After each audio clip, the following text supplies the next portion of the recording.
जय Shri Radhe Krishna. I hope आप सब बहुत अच्छे होंगे। चलिए आज मैं आपको बताने वाली हूँ कि आप जो भजन करते हैं, आप जो भगवान की भक्ति करते हैं, वो सहज रूप में कैसे हो। आपसे कहा जाता है, आपने देखा होगा, सभी साधु संत कहते हैं कि आप भगवान का भजन करें। आपने जो ग्रंथ पढ़ा होगा उसमें भी आपसे ये कहा जाता है कि भगवान का भजन करें। पर भगवान का भजन आप करते हैं पर कुछ मिनट के लिए करते हैं, तो यहाँ पर उसमें भी आप भजन करने बैठते हैं तो आप देखते होंगे कि आपका जो मन है वो कई जगह का चक्कर लगा करके और वापस आ जाता है, पर आपका जो मन है वो भजन में नहीं लगता है। तो यहाँ पर मैं आपको ये बताने वाली हूँ कि आपका जो भजन है वो सहज कैसे बन जाए, जहाँ पर आपकी कोई टाइम लिमिट नहीं हो और आपके मन में भगवान का चिंतन जो है वो 24 घंटे होता रहे, और वो भी किसी बिना प्रयास के। तो यहाँ पर ये मैं आपको बताने वाली हूँ कि आप भजन जो करते हैं वो आपका भजन बिना प्रयास के कैसे हो। ऐसा कौन सा कार्य है जो कि हम करेंगे और हमें बिना प्रयास के हमारा भजन भी होगा और भगवान का चिंतन भी हमारा बना रहेगा, और हमारा जो मन है जो इधर उधर जाता है वो भी कहीं नहीं जाएगा, वो एकाग्रचित्त होकर भगवान का भजन हम कर पाएंगे। तो यहाँ पर आप कैसे कर सकते हैं, तो सबसे पहली बात आपकी ये है कि अगर आप भगवान का भजन करना चाहते हैं तो आपको क्या करना होगा, भगवान से सबसे पहले आपको अपनापन रखना होगा। जब आपका अपनत्व का भाव होगा भगवान के प्रति तो आपका चिंतन जो है वो स्वतः ही होगा।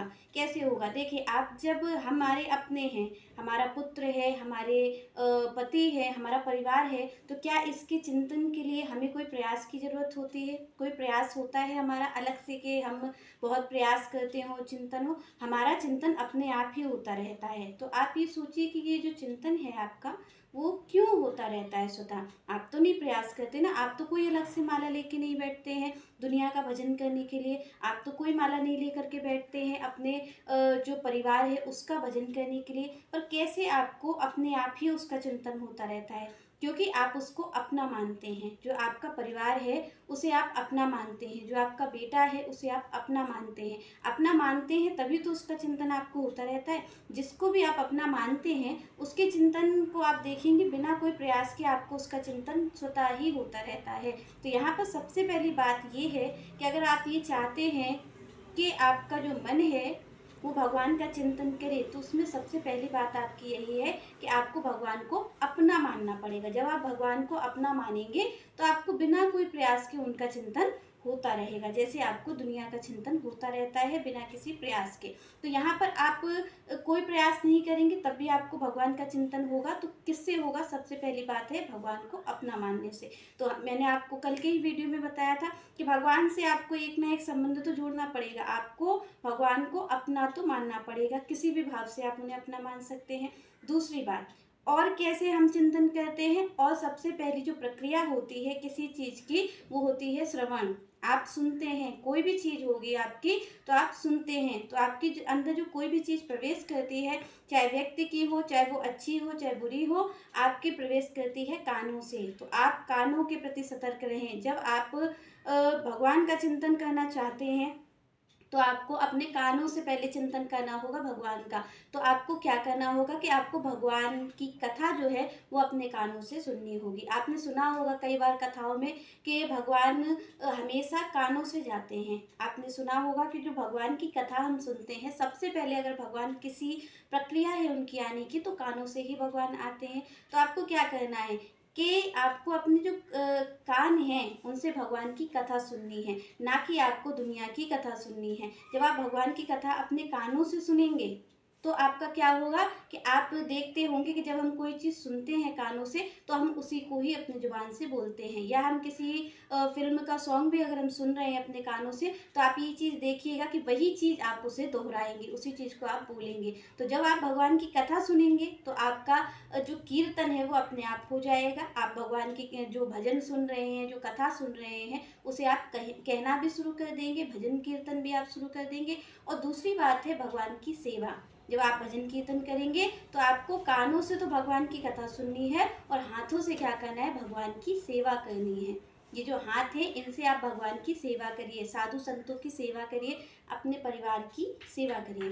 और यहाँ पर आँखों का, आप जानते हैं कि जो आपकी लाइफ में सबसे बड़ा रोल है वो आपके कानों का है और आपकी आँखों का है। तो आपकी आँखें और कानों के प्रति आपको हमेशा सतर्क रहना है।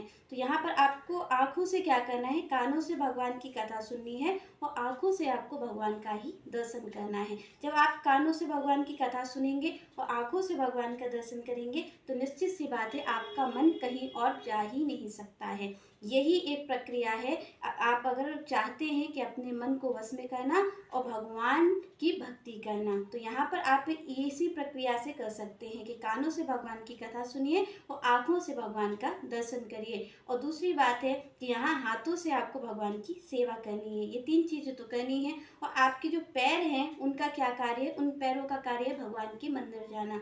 तो यहाँ पर आपकी जो कार्य हैं अगर आप इन्हें फॉलो करते हैं, आप अपने कान और आँखों के प्रति अगर आप सतर्क रहते हैं तो आप निश्चित सी बात है कि आपकी जो दिक्कतें हैं आधी से ज़्यादा वो ख़त्म हो जाएंगी, क्योंकि ये कान और आँख से ही आपकी सारी दिक्कतें स्टार्ट होती हैं। तो यहाँ पर आपको हमेशा इस चीज़ के लिए सतर्क रहना है कि आपको अगर भगवान की भक्ति करनी है और आप चाहते हैं कि आपके जीवन में सुख हो, तो उसके लिए आपको मन जो है उसको वश में करना पड़ेगा। जब आप मन को कैसे वश में कर पाएंगे, जब आपका सुनने की और देखने की जो प्रक्रिया है वो सही होगी।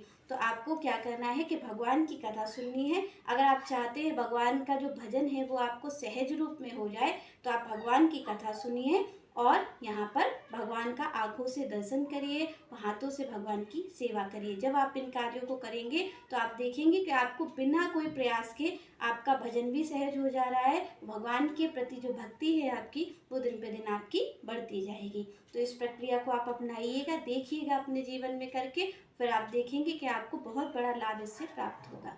चलिए नेक्स्ट वीडियो की चर्चा हम नेक्स्ट वीडियो में करेंगे। तब तक के लिए जय श्री राधे, जय श्री कृष्ण।